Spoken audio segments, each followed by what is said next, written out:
इस बार हम ये तो कह सकते हैं कम से कम, जो मैं गिला कर रही थी कि इंडस्ट्रियलिस्ट नहीं बैठा हुआ, स्मॉल मीडियम जो बिजनेस है वो नहीं बैठी हुई, लेकिन रियल एस्टेट तो बैठी हुई है पार्लियामेंट में। तो आपने उधर क्यों नहीं कुछ कहा? आप लोगों के तो बैठे हुए हैं। हमने काफ़ी प्रोटेस्ट किया, प्रेस कॉन्फ्रेंसेस की, उनको सजेशंस भेजी। हमेशा से हम कोशिश करते हैं, बट इशू ये है कि ये सारे दोस्त अभी बात कर रहे थे, जो सजेशंस भेजी जाती हैं उनको रद्दी की टोकरी में फेंक दिया जाता है। जिसकी एक्सेस है, जो बिल मुशाफा बैठ कर अपने किसी न किसी सोर्स से जाकर कोई बात कन्वे करने की कोशिश करता है, अगर उनको समझ आ जाती है तो सम टाइम्स हो जाता है। अदरवाइज़ यहाँ जो कल्चर है हमारा वो ये है कि वो FBR एक पाकिस्तान का, मैं कहता हूँ, मुंशी अदारा, पैसे कलेक्ट करना सिर्फ उसको आता है, उसको पॉलिसी मेकिंग उसके बस का काम नहीं है, उसको किसी चीज़ की अंडरस्टैंडिंग का आइडिया नहीं है कि इससे क्या इम्पैक्ट्स आएंगे, क्या इसके इफ़ेक्ट्स होंगे, क्या इससे पाकिस्तान की इकॉनमी चलेगी। देखें, जब तक आप चीज़ों को अंडरस्टैंड नहीं करेंगे, और अंडरस्टैंडिंग ये जो हम दोस्त बैठे हैं, जो नुमाइंदा तंजीमें हैं, जब तक उनसे आप मुशावरत नहीं करेंगे उतनी देर तक आपको पता नहीं चल सकता और कभी पाकिस्तान ट्रैक पर नहीं आ सकता।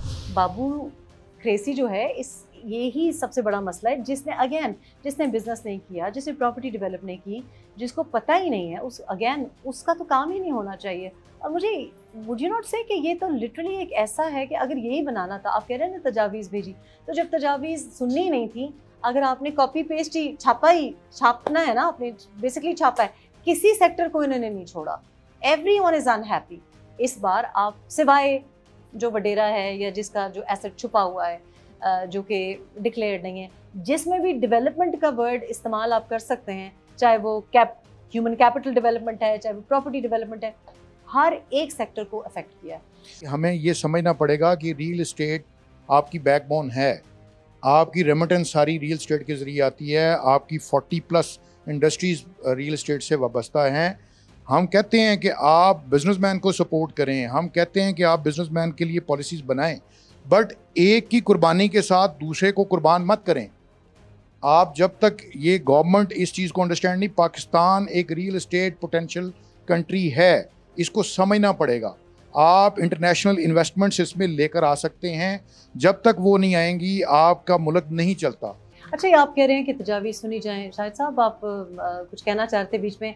कुछ देर नहीं होगी, अब तजावीज़ सुनने का वक्त तो लंघ गया।